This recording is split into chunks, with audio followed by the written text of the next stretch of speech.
नमस्कार, अस्सलाम वालेकुम, सत श्री अकाल, जय झूलेलाल। मैं हूं जी प्रेम मटलानी और आप देख रहे हैं हालत हाजरा का प्रोग्राम हकीकत ये है। इब्तदा में आपसे दरख्वास्त है, चैनल ज़रूर सब्सक्राइब करें। नाजरीन, हिंदुस्तान में आजकल माहौलियात का बहुत ख्याल रखा जा रहा है और आहिस्ता आहिस्ता करके जो फॉसिल फ्यूल्स हैं उनका इस्तेमाल घटाया जा रहा है और जो क्लीन एनर्जी है, जैसे बिजली हो, हाइड्रोजन हो या सीएनजी, एलएनजी, उनका इस्तेमाल उनको मतलब प्रोत्साहन दिया जा रहा है या उनकी हिम्मत अफजाई की जा रही है।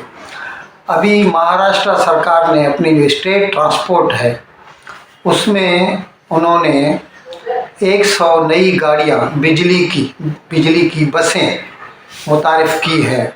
अब वो मुंबई से पूना तक जो है बिजली की बस चलेगी और बिजली की बस एक तो एयर कंडीशनड है। एयर कंडीशन खैर वह पहले जो डीजल की होती थी वो भी एयर कंडीशन होती थी, लेकिन ये बिजली पे चलेगी तो इसका मतलब इसका एफ्लुएंट कुछ भी नहीं होगा, तो ग्रीन का ही जाएगा। अच्छा, बाहर उसको कलर भी ग्रीन दिया गया है और इसका जो है ना, इस खर्चा भी कम आता है तो किराया भी मुनासिब रखा गया है। एसी गाड़ी होने के बावजूद इसका किराया सिर्फ 350 मुकर्रर किया गया है।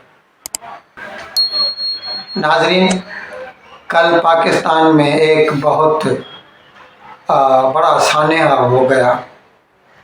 पेशावर में पुलिस लाइंस में, यानी ऐसा इलाका जिसे उमूमी तौर पर रेड जोन कहा जाता है, क्योंकि वहाँ पर वज़ीर आला का घर है, पुलिस के बड़े बड़े अफसरान के घर हैं और मतलब वहाँ तक कि किसी को पहुँचने के लिए कई सिक्योरिटी के जो है लेयर्स क्रॉस करने पड़ते हैं।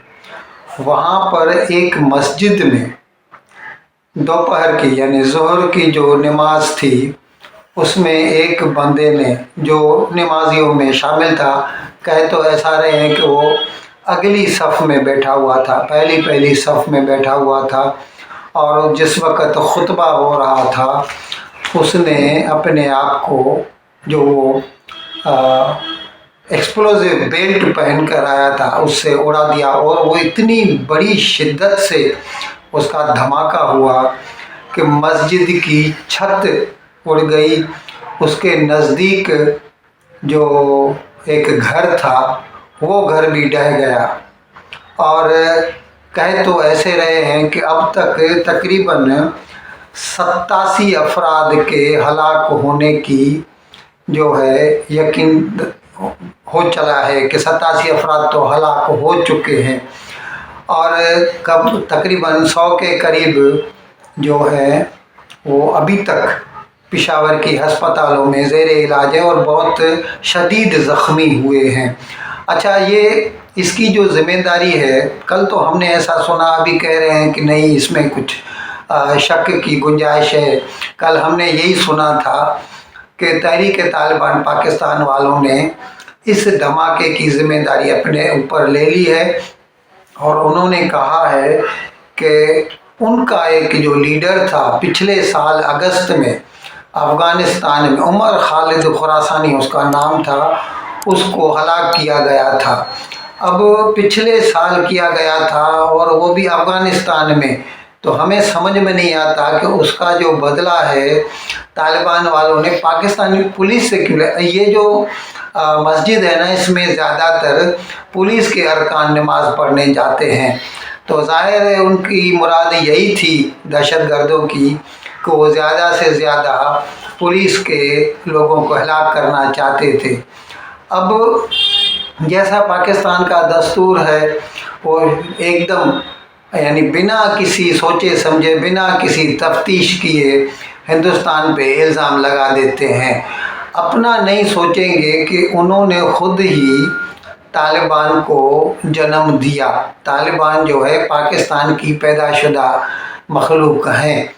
ये पहले 1979 में जब सोवियत यूनियन अफगानिस्तान में आया था, तो उस वक्त जनरल ज़ियाउल हक ने अमेरिका से पैसे लेकर मर्सिनरीज तैयार किए थे, किराए के टट्टू तैयार किए थे, और पैसे लेकर आपने वो कातिल तैयार किए थे जो अफगानिस्तान में जाकर उस वक्त वहाँ के जो रूसी काबिज हुकूमत थी उनके खिलाफ उन्होंने जंग की थी। ये अलग बात है कि बाद में वही लोग जो हैं, अभी उनकी ये ब्रांच कहे जाते हैं तहरीक तालिबान पाकिस्तान, लेकिन ये सिर्फ एक किस्म का छलावा है। हकीकत में अफ़गान तालिबान और पाकिस्तानी तालिबान में कोई फ़र्क नहीं है। यही तालिबान हैं जिन्होंने एक वक्त में मैरियट होटल इस्लामाबाद पे हमला किया था। यही तालिबान हैं जिन्होंने 2014 की 16 दिसंबर को पेशावर में ही एक आर्मी स्कूल में दाखिल होकर निहत्थे बच्चों को जिंदा ज़िबा कर दिया था। गोलियां मार 150 बच्चे हलाक किए थे उन्होंने एक हमले में, और जनाब इमरान खान ने उनकी मजम्मत करने से उस वक़्त इनकार कर दिया था।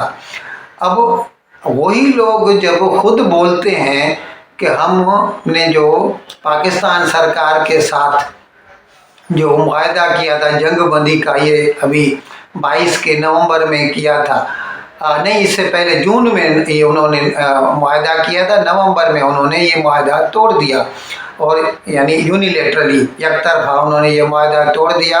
और उन्होंने कहा था हम पाकिस्तानी पुलिस को और जो अफवाज हैं या जो भी पैरामिलिट्री फोर्सेस हैं उनको निशाना बनाएंगे, और उसके बाद से पैदर पे उनके हर रोज़ या एक रोज़ छोड़ के दूसरे रोज़ खैबर पख्तूनख्वा में और बलूचिस्तान में उनके हमले हो रहे हैं। यहाँ तक कि एक मरतबा उन्होंने ऐसा ही खुदकुश हमला इस्लामाबाद में भी किया था, लेकिन शुक्र है कि सिर्फ 3 अफराद उसमें हलाक हुए थे। अभी लेकिन उसके बावजूद जो है पाकिस्तान सरकार अपने पुराने हथकंडों से बाज नहीं आती। वो हिंदुस्तान के ऊपर इल्ज़ाम लगाकर अपनी जान छुड़ाना चाहते हैं। हम उनको ये याद दहानी कराने की ज़रूरत है जो एक बार कभी हिलारी क्लिंटन ने कहा था कि जनाब आप अगर घर में सांप पालेंगे तो ये मत सोचिए कि वो सांप सिर्फ आपके पड़ोसी को डसेगा, वो एक वक्त आपको भी डसेगा। अब ये वही सांप हैं जो पाकिस्तान के पाले हुए हैं, पाकिस्तानियों को डस रहे हैं, लेकिन उनको अब भी अक्ल नहीं आती। अब भी वो सिर्फ जो है एक किस्म का स्केपगोट उनको चाहिए, एक बहाना चाहिए, और वो बहाना उनको रेडीमेड मिल जाता है कि चलिए हिंदुस्तान के ऊपर ये थोप दीजिए हमारी जान छूट जाएगी। नाज़रीन, हम आपसे एक सवाल करते हैं, हमें ये बताइए जो भी ये दहशतगर्द हैं वो सभी अपने काम को जिहाद कहते हैं और अपने आप को मुजाहिद कहते हैं, और ज़ाहिर है ये बंदा जो अपने आप को ये एक्सप्लोजिव मटेरियल बांध के आया उसके मन में भी यही होगा कि मैं जिहाद करने जा रहा हूँ, और जब भी मैं मरूंगा तो मैं शहीद होऊंगा और सीधा जन्नत में जाऊंगा, और जन्नत में मुझे 72 हूरें मिलेंगी। अब जहाँ तक हमने सुना है कि जो बंदा बेगुनाह मारा जाए उसको भी शहीद कहा जाता है, तो अब इस हमले में एक तो वो बंदा हलाक हो गया और उसके साथ साथ 87 और बंदे बेगुनाह हलाक हुए। इनमें से शहीद किसको कहा जाएगा और किसको 72 हूरें मिलेंगी, ये ज़रा आप हमें कमेंट सेक्शन में बताइए। नाज़रीन, हमने आपको बताया था कि जनाब इमरान खान ने 3-4 रोज़ के एक ख़िताब में आसिफ जरदारी के ऊपर, पीपल्स पार्टी के कायम मुकाम सदर हैं, उनके ऊपर इल्ज़ाम लगाया था, साबिक सदर भी है पाकिस्तान के, उनके ऊपर जनाब इमरान खान ने इल्ज़ाम लगाया था कि वो दहशतगर्दों के साथ मिलकर मुझे कत्ल करवाना चाहते हैं। उसके बाद फिर पीपल्स पार्टी वालों ने उनको मुतनबा किया था कि आप अपने अल्फाज वापस लें, नहीं तो हम आपके ऊपर हतक इज़्ज़त का दावा कर देंगे। अभी उस धमकी को उन्होंने कल अमली जामा पहनाया। कल पीपल्स पार्टी की तरफ से यानी आसिफ जरदारी की तरफ से इमरान खान को एक नोटिस दिया गया है और उसमें ये उससे मांग की गई है कि 14 दिन के अंदर अंदर वो जो भी मतलब कम्युनिकेशन के ज़राए हैं यानी टीवी है, अखबार है, उनमें वो बताते खुद आके हमसे माफ़ी मांगें, नहीं तो हम आपके ऊपर डिफेमेशन सूट फॉर डिफेमेशन या हतक इज़्ज़त का 1000 करोड़ का दावा करेंगे। नाज़रीन, पाकिस्तान तहरीक इंसाफ के मेरे ख्याल में साबिक ये डिप्टी वाइस प्रेसिडेंट हैं जनाब फवाद चौधरी, आजकल पहले 4 रोज़ के लिए पुलिस की कस्टडी में थे, जिनको 4-5 रोज़ के बिल लाहौर में उनके घर से गिरफ़्तार किया गया था, क्योंकि उन्होंने इलेक्शन कमीशन ऑफ पाकिस्तान के जो कमिश्नर्स हैं, उनका स्टाफ है और उनके घर वालों को धमकी दी थी कि हम आपसे बदला लेंगे। उसके बाद उन्हें पुलिस ने अरेस्ट किया और लाहौर से ट्रांजिट रिमांड लेकर उसे इस्लामाबाद लेकर आए। पहले 2 रोज़ के लिए पुलिस कस्टडी दी गई, फिर उसे जुडिशल कस्टडी में भेजा गया, फिर प्रोसिक्यूशन ने उसकी अपील की और फिर से उसे 2 रोज़ के लिए पुलिस कस्टडी में भेज दिया गया। कल वो 4 रोज़ की पुलिस कस्टडी उसकी पूरी हो गई, उसे कोर्ट में पेश किया गया और उसके बाद एडिशनल सेशन जज ने उनको 14 दिन की जुडिशल कस्टडी में अडयाला जेल भेज दिया।